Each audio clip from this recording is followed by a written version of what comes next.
All right. Welcome back. It's been a while since we've done a podcast. It's the My Song, Your Song podcast with me, Mr. Barry, and as always, my wonderful guest, host, Anna Miller. Anna Miller. Welcome back, Anna. That was a little bit of the band I'm playing today, which we'll get into in a minute. You and I just had a really amazing experience. We sure did. Shared. London. Yeah. And, you know, for the people that were there, all you have to do is say the word London. I thought London was amazing as a city, as a place to visit. You guys were absolutely fantastic. We sounded so good. You sounded so good. You're not wrong. So musically, it was a great experience. But I also had a great time. I had a great time with you guys. Yeah. I mean, I'd never been to London, so right. I don't know if anybody had ever been to London. But I mean, I was there. I was there for like 2 days. We were going to Austria, and we had to fly through London anyway. So we said, why don't we spend 2 days in London? But it was real packed.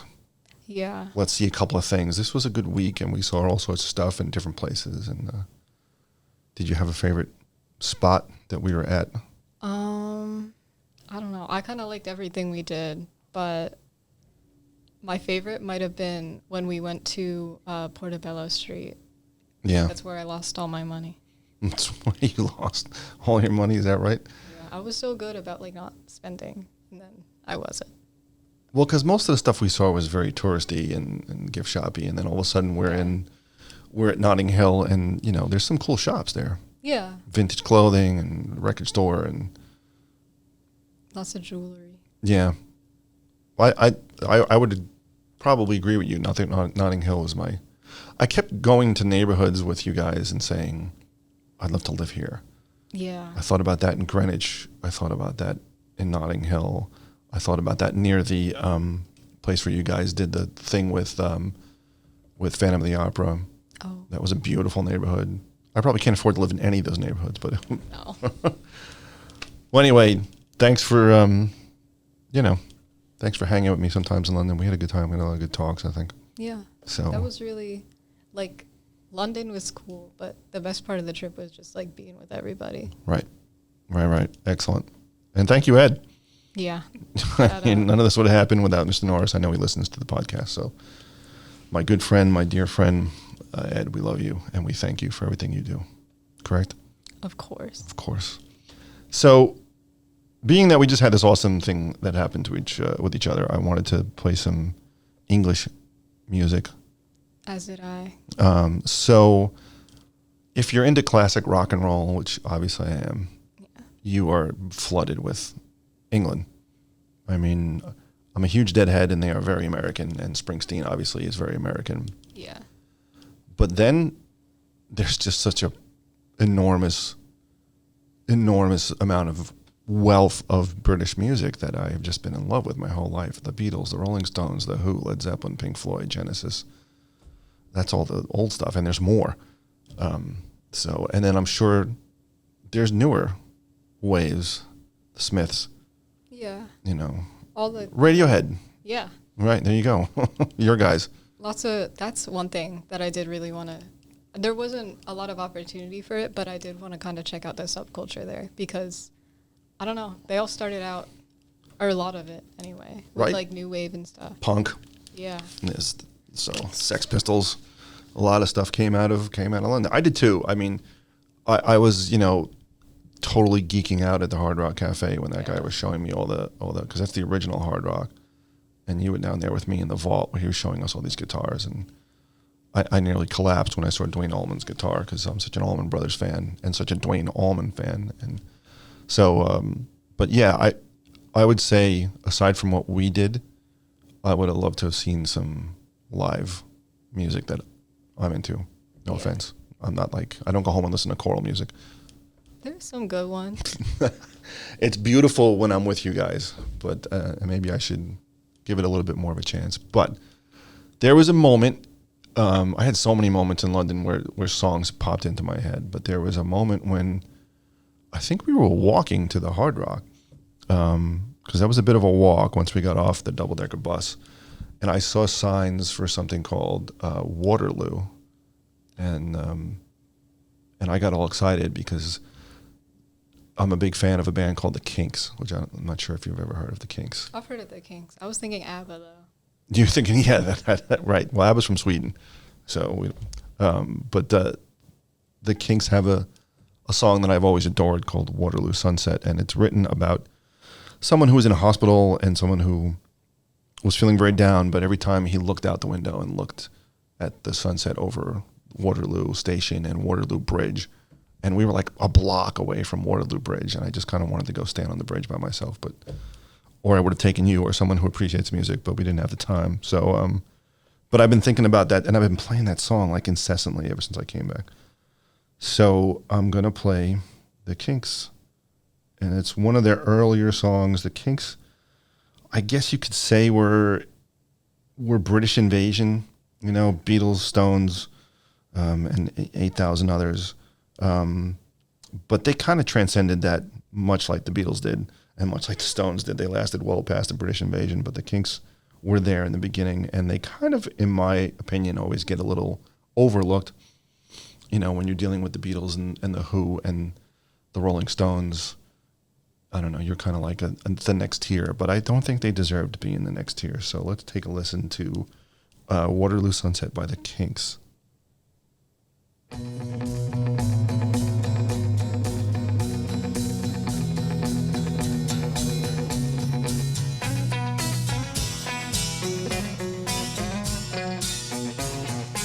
I like those acoustic guitars. Yeah. Dirty old river, must you keep rolling, flowing into the night. People so busy, make me feel dizzy. Taxi lights shine so bright, but I don't. It's very British. Yeah. Oh, for God's sakes. As long as I gaze Sorry about that. Waterloo sunset, I am in paradise. I like his voice. A lot of these kinds of bands, they have voices. They're loud, kind of screamy. But his is smooth, Yeah, I agree. like a feather. Like a feather, nice. Chilly, chilly is evening time. Waterloo sunset time. Great harmonies. Terry meets Julie, Waterloo Station, every Friday night. But I am so lazy, don't want to wander.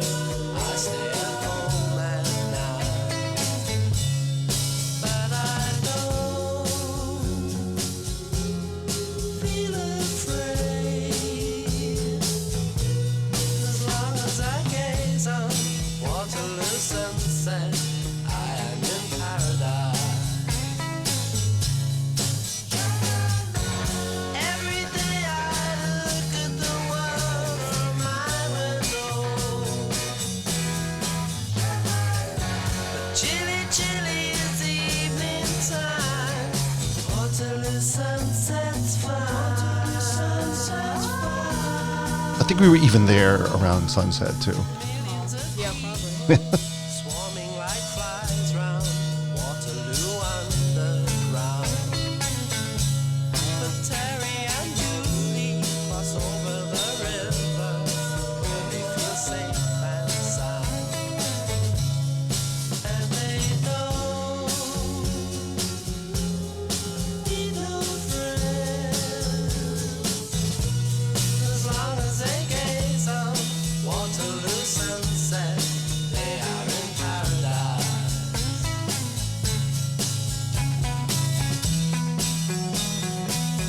It's just great, simple rock and roll. Yeah. Guitars and drums and a great singer.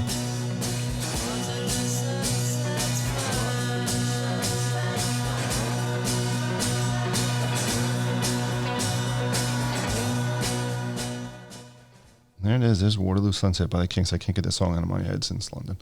Kind of sounds like a send-off, Into the Sunset. Yeah. No, yeah. I think you're right. I mean, there's a love story going on in there as well. He's talking about a couple that meets there every day, and then he's stuck in this hospital and he watches all this happen. he watches all the people swarming by Waterloo Underground, which is the subway which we were always on. So the Kinks, man, some of their bigger songs came later in the early 70s, Lola and Catch Me Now I'm Falling. And my God, when I was in like 8th grade, for some strange reason, the Kinks were just huge with all of us. So they've never quite, like I said, they're in the Rock and Roll Hall of Fame, and of course, but I don't think they're quite sometimes thought of as the Beatles and the Stones and the Who, and they probably should be, because they wrote a lot of beautiful songs, a lot of hard rocking songs. Like later in the late 70s and the 80s, Van Halen covered a bunch of Kinks songs and turned them into really hard blasting, metal, almost rock and roll. So the Kinks were always a little edgier, when the Beatles were very polished. Yeah, I like it when people, do it their own way. Yeah, So. positively. Ray Davies and Dave Davies, of course, whenever you put siblings into a rock band, there's tension. Yeah. And then, they've had their fights and they've broken up, and same as like Oasis and, any band, the Beach Boys, any band that has family in it goes through their rock and roll disasters. So, but I'm very fortunate enough. I saw the Kinks at Jones Beach during college, and they were fantastic. And everyone was always waiting for them to get back together and do something, and they never got back. I wouldn't say past like the 90s. Oh. I think they've each played out there separately, but the Kinks themselves haven't been back in a while. So check them out sometime when you get a chance. What'd you think? I like that one. Yeah. It was, I don't know. Yeah, I like a certain kind of groove to it. It's bouncy. Yeah. It's happy. Cool. Well, there I was walking through that neighborhood thinking about that song heavily, and I think I ran into somebody. I think it was Norris, and I said, it's one of my favorite songs ever. It was Waterloo Sunset by the Kinks, and it took place like right over there. So, anyway, glad I had that moment. What do you got for me this week, my friend? All right. So this is a band hailing from London, and I've talked in the past about shoegaze and stuff. Yes, you have. So, which came out of England, the greater Great Britain with Ireland and everything. Right. So there was a band called Lush who were. I know Lush. You do know Lush. Yeah, I do. Oh, that's cool. Okay. So they were one of the first, you know what I mean? People mention shoegaze, and they say the big three are obviously My Bloody Valentine and Slow Dive, and then Ride. But I think that Lush could totally be up there with them. But the interesting thing about them that I wanted to talk about was towards the end of their career, they kind of lean more into the Britpop going on. Right. And there's a long-lasting rivalry between shoegaze and Britpop fans. The atmospheres were overall very different, with the Britpop being boyish and, scrawny, whereas the shoegaze they were all very tight-knit, the bands. Scrawny. They would open for word. each other, yeah. Uh-huh. Whereas you have Oasis can't even stop fighting within their band. Yeah. Well, that's the brother thing once again. Yeah, but I think Liam Gallagher gets a pass. He's just... Yeah. He's a little wound up. Yeah. You think?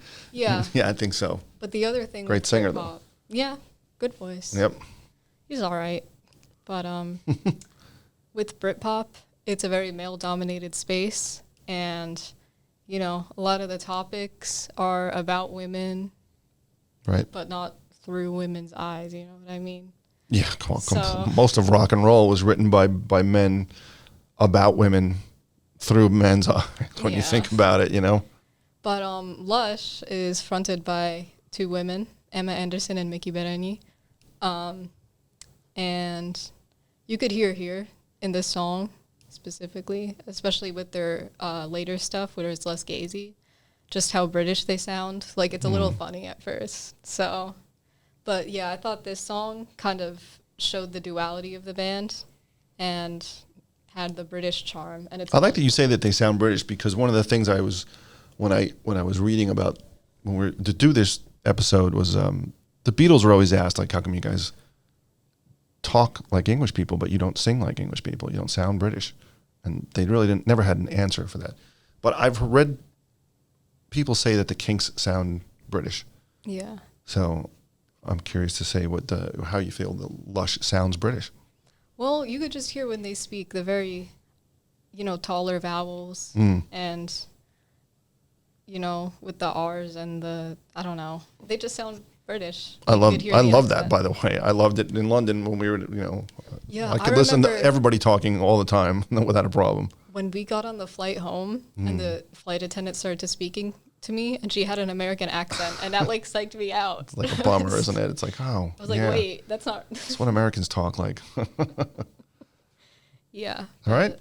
Cool. Let's go.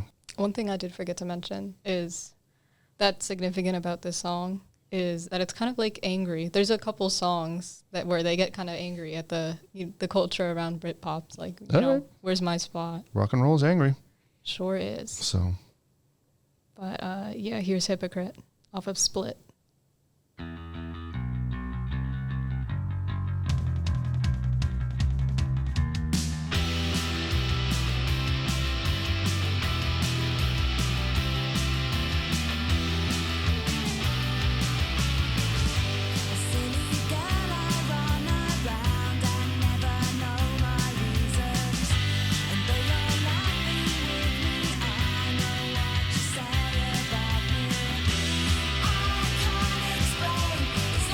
Rock and roll. Definitely. Yeah.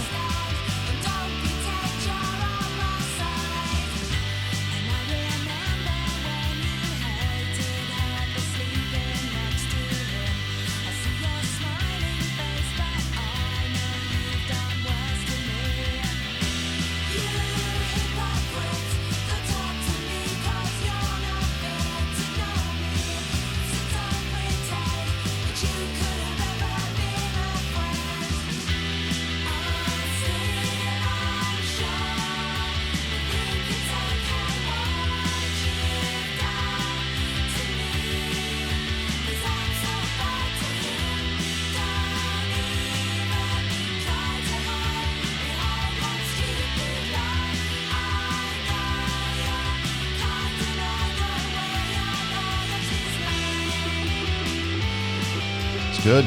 Yeah. The two singers, I love the way they sound together. Yeah, great They're harmonies. able to like kind of turn their voices as part of the instrumental. Is it an all-girl band or is it not an all-girl band? It's just the two. Just the two? Yeah, and then the drummer and the bassist are guys.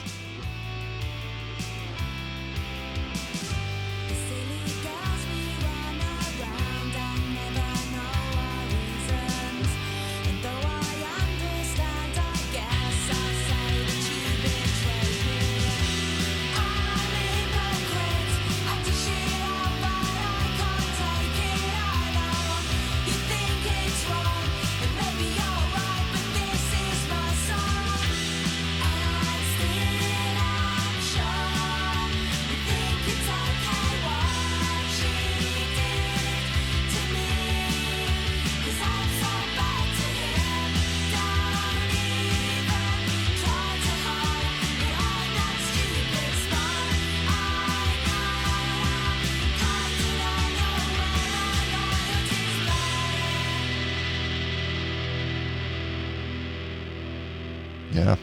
Distortion. There it is. There it is. Cool. Yeah. Good stuff. I like it. It's heavy, but it's not too heavy. Yeah. It's definitely, like I said, it's definitely rock and roll. It's definitely drums and guitar. Yeah. Britpop is kind of a weird genre, but it definitely came from that scene. I was thinking about like what would define a song earlier. And It's a hell of a question. yeah, I couldn't think of anything, but you know it when you hear it. Right. Yeah. Right. Yeah, 100%. You can't sometimes. I think I said it on our first podcast when Mickey Hart, the drummer for the Grateful Dead, was asked, what does your music sound like? And he says it sounds like the Grateful Dead. Yeah. Doesn't, he can't pigeonhole it in something. Yeah. As convenient as it is to like, know what your genre is, or like, I don't know, to navigate music in that way, putting a label on it, just like, it's so reductive. Yeah, but I could hear a lot of different stuff in that band. Yeah. And I can hear the Kinks in that band. I can hear, like I heard the Go-Go's just because of the voices, the good Go-Go's, not the poppy Go-Go's. The Go-Go's were a punk band at first, and some of their early stuff is fantastic. They're coming around this summer. I'm hoping to go see them actually, but I think there's a lot of influences that can be heard in that band, and then they turned it into their own thing. Yeah. You know, what do they do now? Are they doing anything now? Well, I think it was the drummer passed away, and they broke up after that. But I know Emma Anderson was touring with someone, I believe, some other shoegazy band, and Mickey Bereni's in her own band now, and like she wrote a book, I think, and I don't know who the bassist is, or maybe the bassist died. I don't know. One of them died. Right. So this was 90s. Yeah. Yeah. 90s into like 2000s. A lot of great music came out of the 90s. It's not, I don't know if maybe it does have a label. The 60s has a label. Obviously, the 70s has a label. Even the 80s has a very, synthy, poppy label. And I think the 90s, I was working at VH1 late 90s when they had stopped playing like adult contemporary and were kind of gearing towards people like me who gave up on MTV but still was looking for music. Yeah. And they were playing stuff like this and a ton of other great stuff. There was a lot of really, really good rock and roll coming out in the 90s. A lot of great writing. Yeah. I feel like with every decade, there was a new development in music, whether it was like with 80s, all this new technology stuff. Yep. Or in the 70s and 60s when people started, hopping on the rock and roll bandwagon. Right. Whereas the 90s, like, was kind of everything coming together. Right. Like, there wasn't much more advancement to be made. So it was kind of, open stage for anybody who wanted to step in. They went back a little bit. Yeah. Back to the roots. Cool. Well, Lush and the Kinks, I think those go together well, actually. Yeah. Made me think of London quite a bit. So. Yeah. You hear what I'm talking about now? They sound very... Yeah, they do sound British, you're right. So next thing to do is go back to London and see some live music. Yep. Some live rock and roll. One day, maybe when I'm like 60, my social security takes. Oh, gee, your social security be gone. I can't. My wife and my daughter went to Taylor Swift in London last summer, and I said to the two of them, I said, I can't believe you're going to Wembley Stadium. Where such groundbreaking concerts were played before me. That just doesn't seem fair. They loved it though. They had a ball. They had a great time at Taylor Swift in London. So the big ones like that. I'm sure it's more of an experience. I mean, Queen played there. Live Aid was there, and so I would have liked to have been in that stadium. I'd like to have just gone by it when we were in London. But so anyway, that was a good episode. Check out Lush. Check out the Kinks. Yeah, please check them out when you get a chance. And thanks for listening. Thanks for all the comments we're getting. I'm getting people walking up to me saying how much they like this podcast, and so. Yeah, me too. So tell your friends. Yeah, we're gonna keep it going. And as always, here in the GCTV podcast studio, for My Song, Your Song, I'm Mr. Barry. I'm Anna Miller. And we'll catch you next time.